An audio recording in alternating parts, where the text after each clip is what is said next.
Hi everyone, it's Linda, and as promised, here's a quick little video on how to make the Paper Orb 3D. It comes with this fringe piece, but you can figure that out. It's just rolled and added. But I wanted to show how this is assembled. You can see there's two types. There's one with holes and one that's solid. So you have a choice. Let me show you. On the die, this obviously makes the one with holes, and this piece makes the solid one. You could do all three solid, you could do two solid, one hole, you could do all the holes. Like I said, you could string them together if you do have holes on the sides. So let me get into it. What I did is I cut three different colors so you could see. Two with holes, one without. Don't know why. Anyway, so let me just show you how to assemble it. There, one end has a little crease there, and then you start on these curved pieces. You just start training it to curve like that. So it's really simple, but you just kind of work it slowly. And once it knows that that's where you want to curve it, you can push it a little bit harder and get those curves to stay. Can you see that? Okay. And once you have that, you want to add a little bit of adhesive. I would say a fairly strong adhesive. I'm just going to do liquid glue because I have that available. And on the first one, you make a complete loop. Okay, so, and you have it like that, and you have it like that. So that's what the first one will look like. Okay. Now, you do the exact same thing to the second one. You do this little tab, start doing the curves.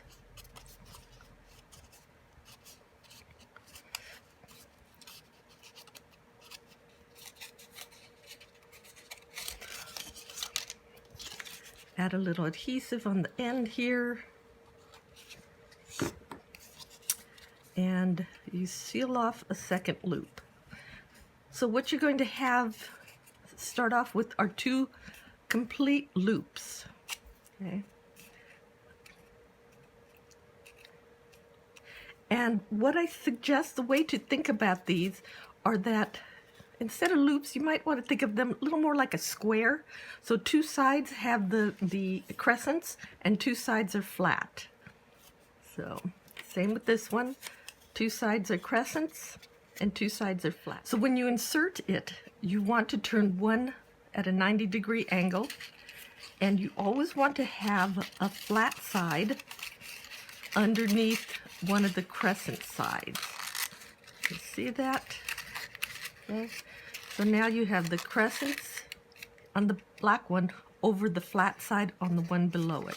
And I'll repeat the same thing on this side as well. Okay, so you put those sides in. And it takes a little working at first, but when you get the last one in there, it'll come together nicely. So again, it's wherever you have the loops or the curves, you want a flat side underneath it. And now when I do the last piece, it'll all make sense. So you do the exact same thing, but you don't glue it yet. You glue this one, you will glue at the end. Okay, so you do all the curves.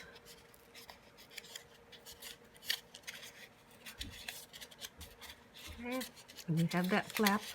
And actually, if you do the curves nice and crisp, it'll stay cleaner when you get down to the assembly part.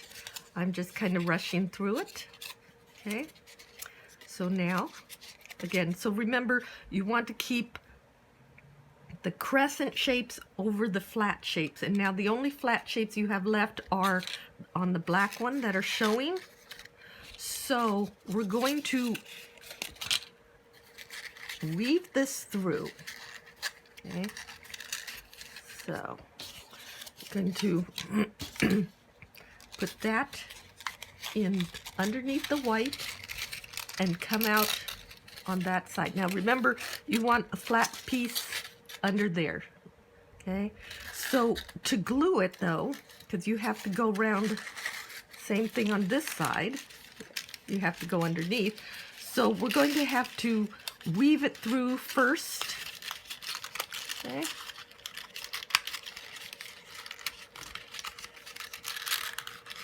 So you might want to flatten it, it goes easier. We're going to lift that piece up.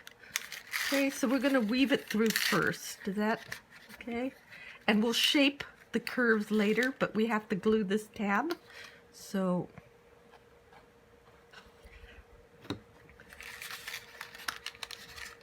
now you close it off. Okay.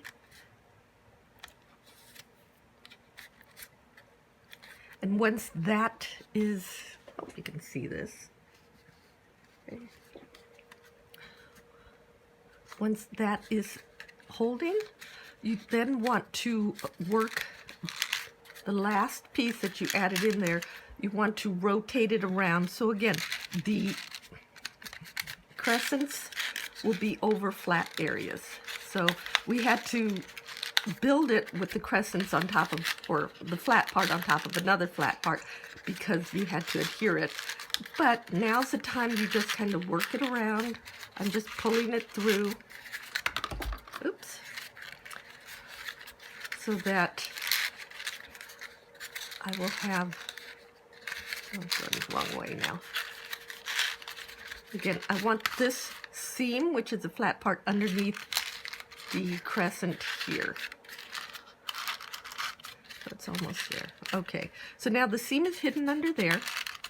You could start creating the two crescents on this side and the two crescents on this side.